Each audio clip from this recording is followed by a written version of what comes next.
Hey everybody, this is Justin here. Here just to walk home from having lunch from earlier. Yeah, I already recorded my episode about like why I quit drinking, but yeah, now that I'm on my way home, I figure I just use this time just to record another episode of my walk and talks. 皆様、お待たせいたしました。お待たせしすぎたかもしれません。ジャスティンでございます。今日はあんまり日本語話せないので、もし英語の聞き取る練習したかったら、ぜひお聞きしてください。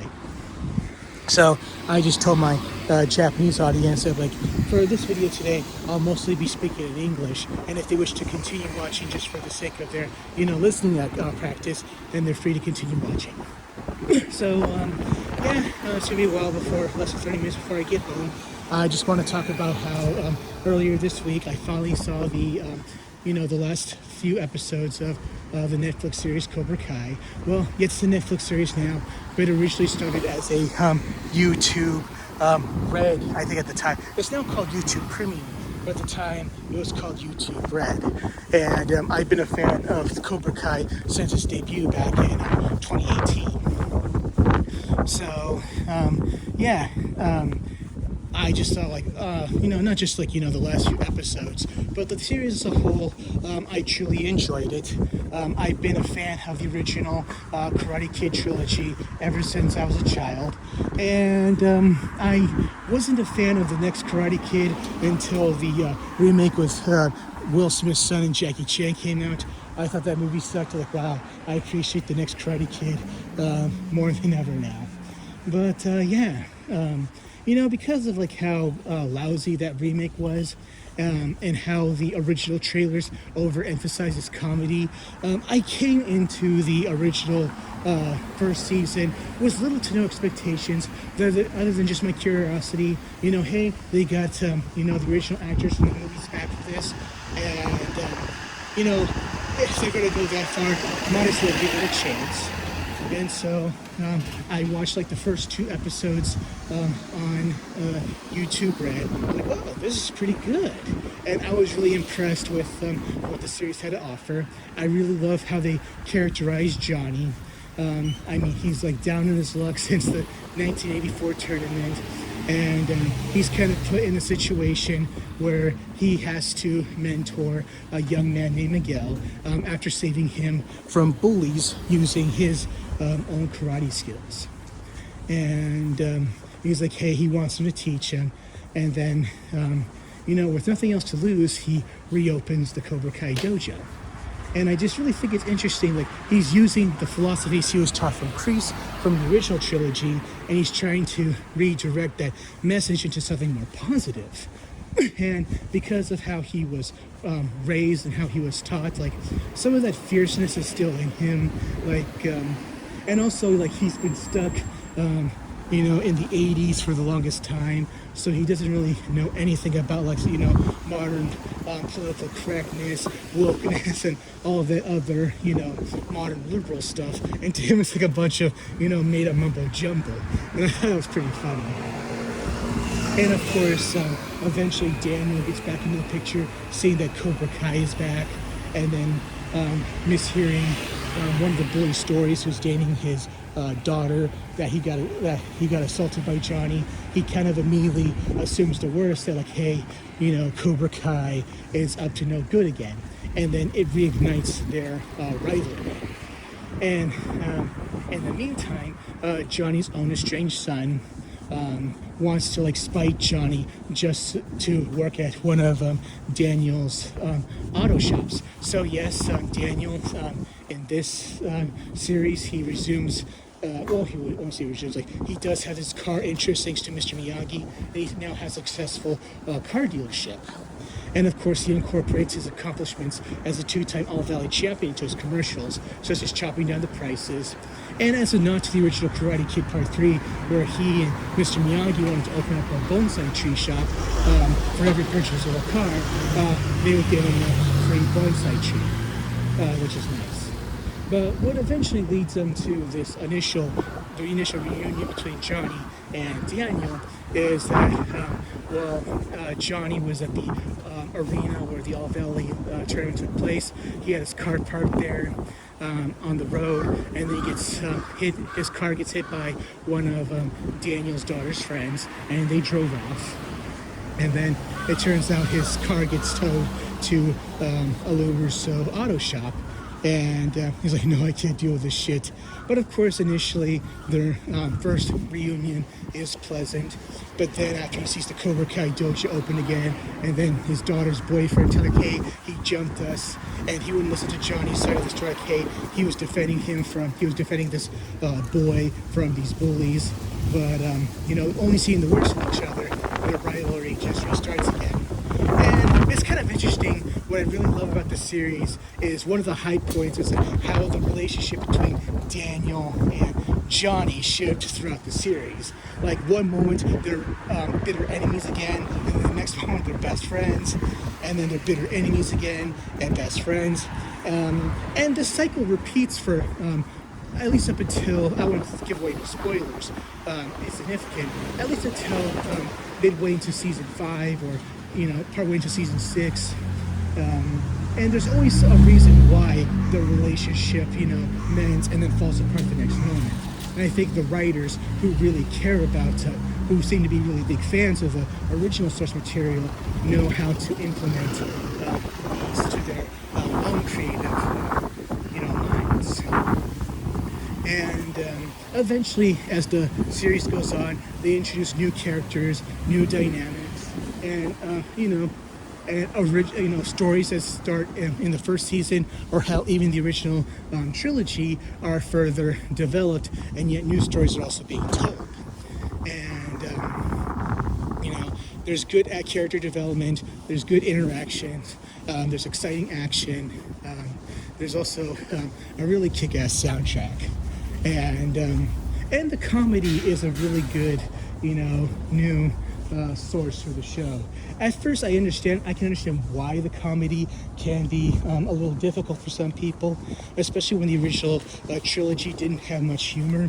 But when you kind of get to the source of how, let's say, you have two guys in their 50s and they're resuming their high school rivalry, I think that in itself is pretty much opens the floodgates to say, hey, we could have this kind of humor. Especially revolving around Johnny and how he's still stuck in the 80s mentally and spiritually, and how he has trouble interacting with not just the modern world per se, but let's say modern youth as a whole. But you do see him try to integrate himself into the modern world. And I really do enjoy that.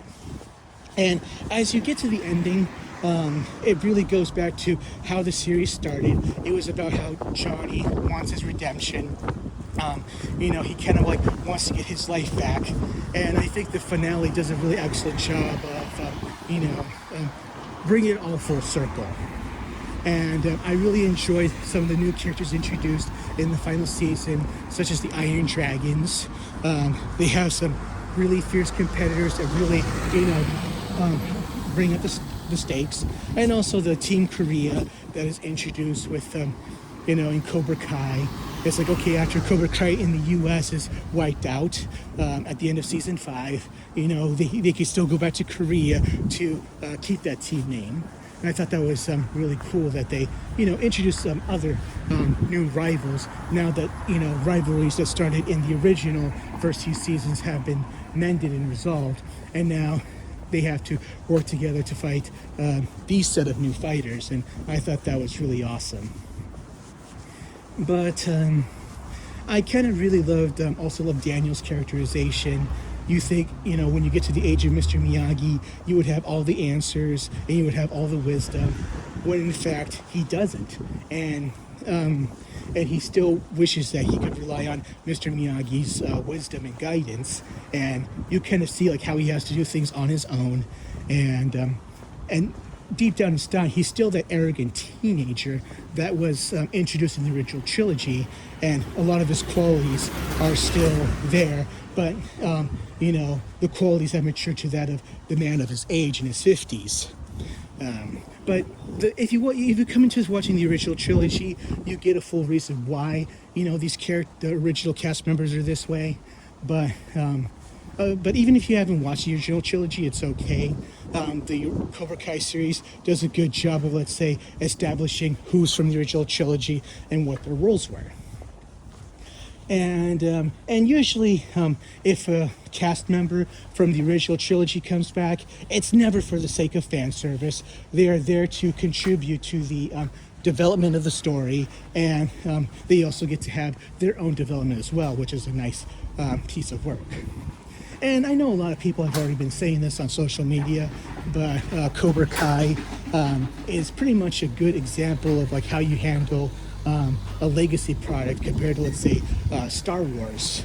And like, yeah, you know, everyone's talked about the new Star Wars trilogy to death, but yes, Cobra Kai is definitely one of those examples of how you honor the original source material and their characters while also telling a new one.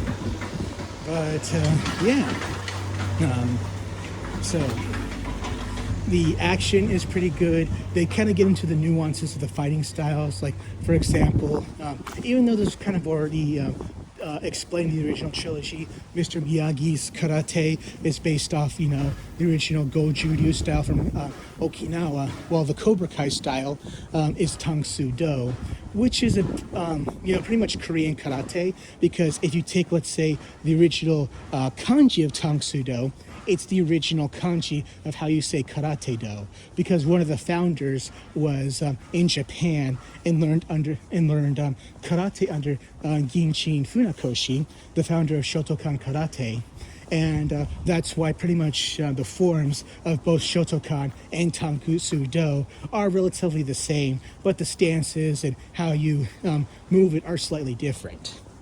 So I thought that was a really nice touch that they explained that.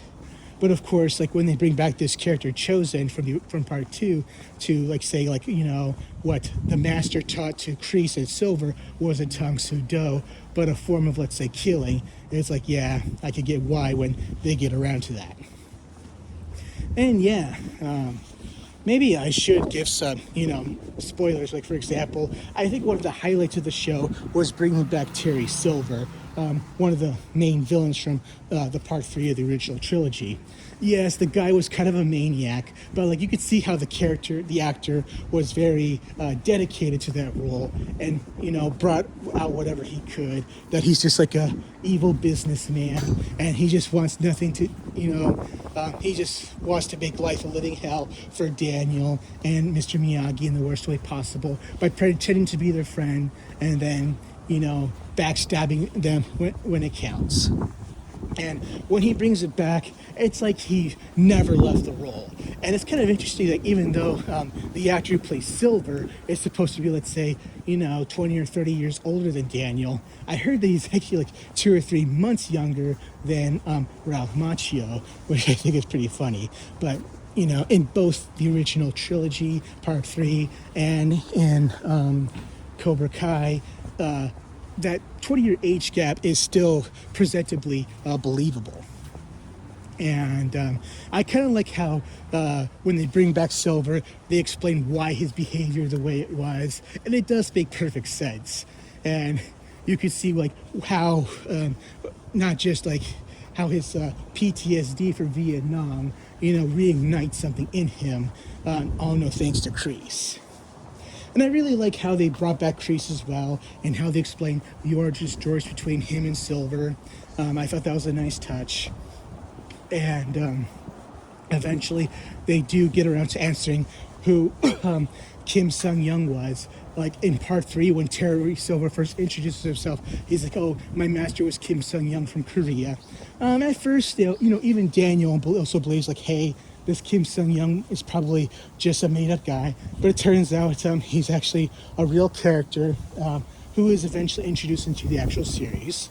And I thought that was really cool that they went that far. And I really do enjoy that they add all these details. It being a TV series, they're allowed to explore these in detail. And I was like, "Hi, I never really thought of it that way." And I was like, "Oh, it's really good how they did these characters and so on." I was like, "Oh, I really like how they did this action scene."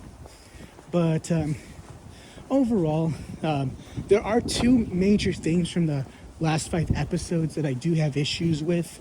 But I don't really. Okay, fuck it, I'll give you spoilers. Like, for example, one major issue I kind of had is they don't really go into full detail about Mr. Miyagi's participation in the Sekai Taikai in his youth. All you know is, like, okay, he fought in the Sekai Taikai and he killed someone. And of course, you get the impression that whatever happened was an accident. But other than that, you don't really get much information of it. It's like, okay, he fought in the Sekai Taikai. And of course, it contradicts what happened, what he says in the original trilogy, that he never fought in tournaments and whatnot. But, I was hoping that they could find some way of further expanding that. And also, what happens to Silver and Kreese? So, like, there's really no fallout with what happens to the both of them. It's just like, okay, before the final fight, Wolf says, oh, where's Silver? And there's really no acknowledgement beyond that. But, other than that, Johnny, he had a really excellent character arc. I also love the arc they gave Daniel, they gave Chosen, and Terry Silver, he's just probably one of the best villains ever in all of entertainment, and the actor, he just does a good job of portraying that villainous role. And it's like he just kind of just doesn't, give a fuck. He just wants to be number one. That's all that matters to him. And not just being number one, but like tearing his enemies down in the process. I mean, who could be sicker than that? But so if you're a fan of martial arts or something akin to, let's say, West Side Stories, and if you love the original trilogy, check out Cobra Kai on Netflix.